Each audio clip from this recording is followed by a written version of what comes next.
अब सुनिए प्रदेश की दिन भर की हाइलाइट्स सुजस आवाज राजस्थान के साथ।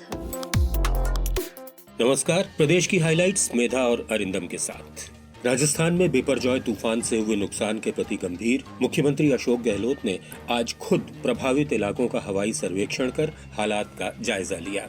वे प्रभावितों से मिले और उन्हें हुए नुकसान की जानकारी ली। सबसे पहले मुख्यमंत्री ने बाड़मेर जिले के चौहटन, धनाऊ और आसपास के क्षेत्र देखे। उन्होंने कहा कि कच्चे घरों, पशुओं और स्कूल भवनों को नुकसान पहुंचा है। इनका सर्वेक्षण कराकर लोगों को मुआवजा दिया जाएगा।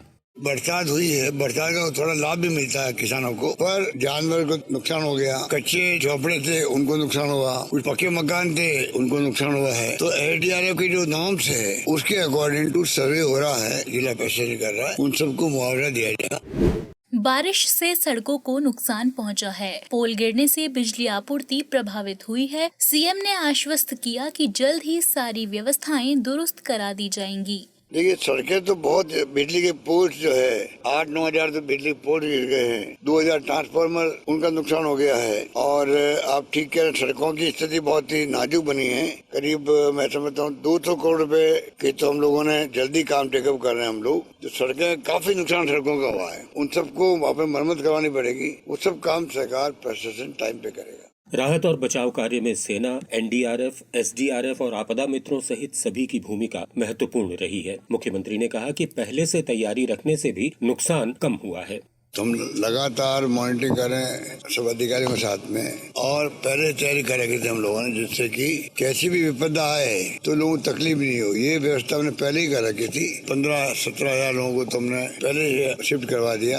फॉर्चुनेटली जो सुन रहे थे पहले इसके बारे में, मौसम विभाग के अधिकारियों के साथ मीटिंग भी हमारी हुई। तमाम राजस्थान गवर्नमेंट के चीफ सेक्रेटरी लगा के सभी अधिकारी मौजूद थे। सबने जो तय किया, एहतियात के तौर पर आर्मी के 2 कॉलम बुला लिए और 17 टीमें एसडीआरएफ की, 8 टीमें थी आपके एनडीआरएफ की, तो 25 टीमें लग गई साथ में। फिर आपके जो ये आपदा मित्र बनाए हैं सिविल डिफेंस ने, उनकी भी अच्छी भूमिका रही सब जगह।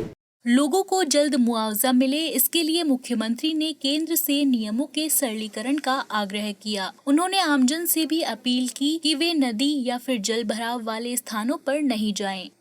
तो मैं अपील करना चाहूंगा पब्लिक से भी कि जो अभी बरसात जो हुई है अचानक, वो तो आपके 6 महीने की बरसात एक साथ ही हो गई है मान लो, और आराम हो गया किसानों को भी। परंतु नदी नाले जो फुल चल रहे हैं, भर गए हैं, उसमें तैरने में थोड़ा परहेज करें, ध्यान रखें। ये मैं अपील करना चाहूंगा।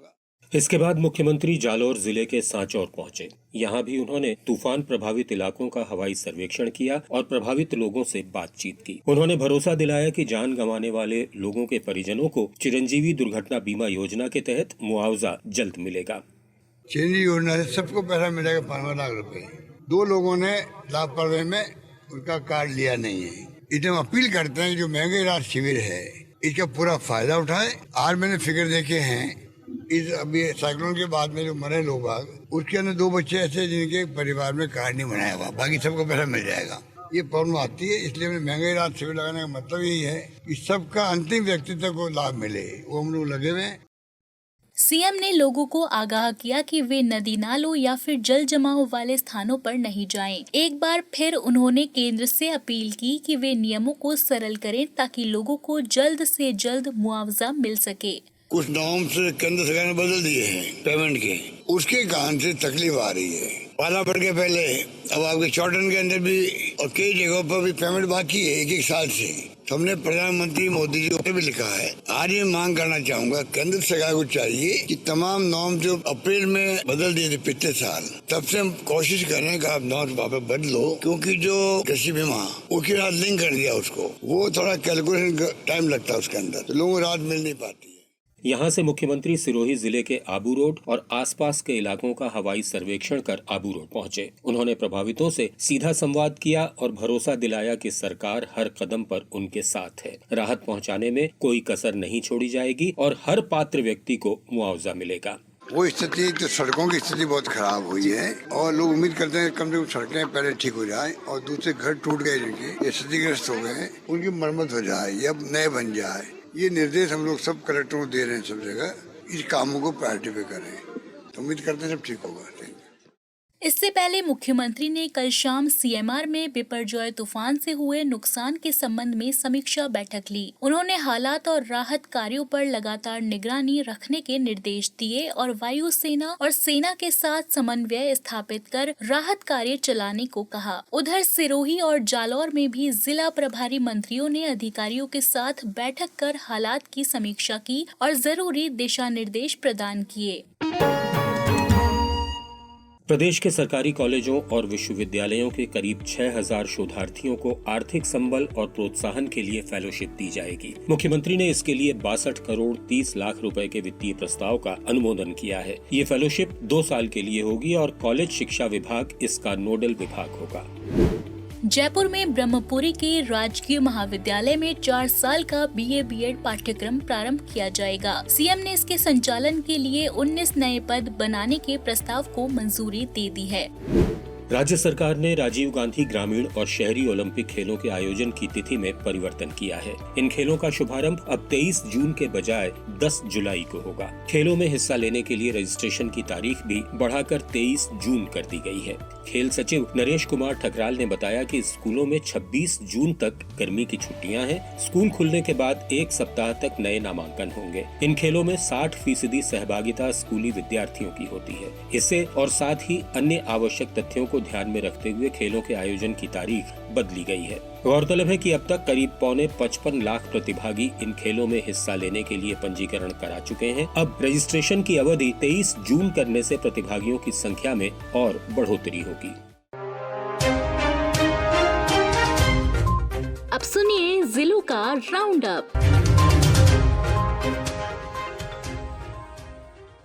नगरीय विकास मंत्री शांति धारीवाल ने कोटा कलेक्ट्री में प्रशासन शहरों के संग अभियान की प्रगति का जायजा लिया। उन्होंने आवासीय पट्टे जारी करने और गहलोत सरकार की योजनाएं जन जन तक पहुंचाने के लिए उठाए जा रहे कदमों की समीक्षा भी की।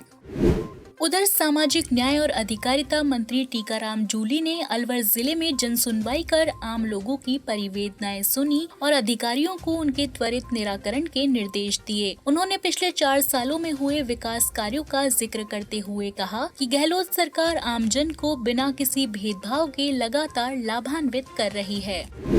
श्रीगंगानगर की भूप कॉलोनी में जनता क्लिनिक शुरू हुई है। मुख्यमंत्री की घोषणा के तहत ये क्लिनिक विधायक राजकुमार गौड़ ने जनता के लिए खोली। उन्होंने बताया कि इस विधानसभा क्षेत्र की ये चौथी क्लिनिक है। इससे स्थानीय लोगों को यहीं चिकित्सा सुविधा मिल सकेगी। उदयपुर में जिला सैनिक कल्याण समिति की बैठक हुई। बैठक में जिला कलेक्टर ने आश्वस्त किया कि मुख्यमंत्री की मंशा के अनुरूप शहीदों की प्रतिमाएं लगाई जाएंगी और सरकारी स्कूल उनके नाम पर होंगे। 12 कलेक्टर ने मिनी सचिवालय में आवश्यक सेवाओं की उपलब्धता सुनिश्चित करने के लिए बैठक बुलाई। इसमें उन्होंने महंगाई राहत कैंप, राजीव गांधी खेल और विधानसभा चुनाव की तैयारियों सहित कई मुद्दों पर विचार विमर्श किया। उन्होंने कहा कि ऐसे कदम उठाए जाएं ताकि जिले में कोई भी पात्र व्यक्ति गहलोत सरकार की योजनाओं से वंचित नहीं रहे। और अब प्रदेश भर में लगे महंगाई राहत कैंपों के बारे में कुछ महत्वपूर्ण जानकारियां। राजस्थान सरकार महंगाई के दौर में गरीब और जरूरतमंद लोगों के लिए काफी योजनाएं चला रही है। इसी कड़ी में राजस्थान महंगाई राहत कैंपों में मुख्य रूप से 10 बड़ी योजनाओं को शामिल किया गया है। ये कैंप जिला प्रशासन की तरफ से राजकीय अस्पताल, गैस एजेंसी, बस स्टैंड, प्रमुख बाजार, शॉपिंग मॉल्स, रेलवे स्टेशन, जिला कलेक्ट्रेट, पंचायत समिति, नगर पालिका व अन्य राजकीय कार्यालय और सार्वजनिक स्थानों पर लग रहे हैं। इन कैंपों में रजिस्ट्रेशन करवाने के लिए आपके पास आवश्यक डॉक्यूमेंट्स होने चाहिए, जिससे लाभार्थी संबंधित योजनाओं का लाभ उठा सकें। यदि आप अपने नजदीकी महंगाई राहत कैंप को खोजने में असमर्थ हैं, तो राजस्थान महंगाई राहत कैंप की ऑफिशियल वेबसाइट के होम पेज पर जाकर कैंप खोजे के ऑप्शन पर क्लिक करें। इसके बाद सबसे पहले अपना जिला सेलेक्ट करें और फिर तहसील या फिर ब्लॉक या फिर पिन कोड नंबर लिखकर सर्च करें। इससे आप अपने नजदीकी सभी कैंपों के address, phone number, email ID और उनकी लोकेशन सहित संपूर्ण जानकारी ले पाएंगे। आपको ये भी बता दें कि अब तक इन कैंपों में 1,64,00,000 से ज्यादा परिवार अपना पंजीकरण करवा चुके हैं और 7,18,00,000 से ज्यादा मुख्यमंत्री गारंटी कार्ड वितरित किए जा चुके हैं। नमस्कार।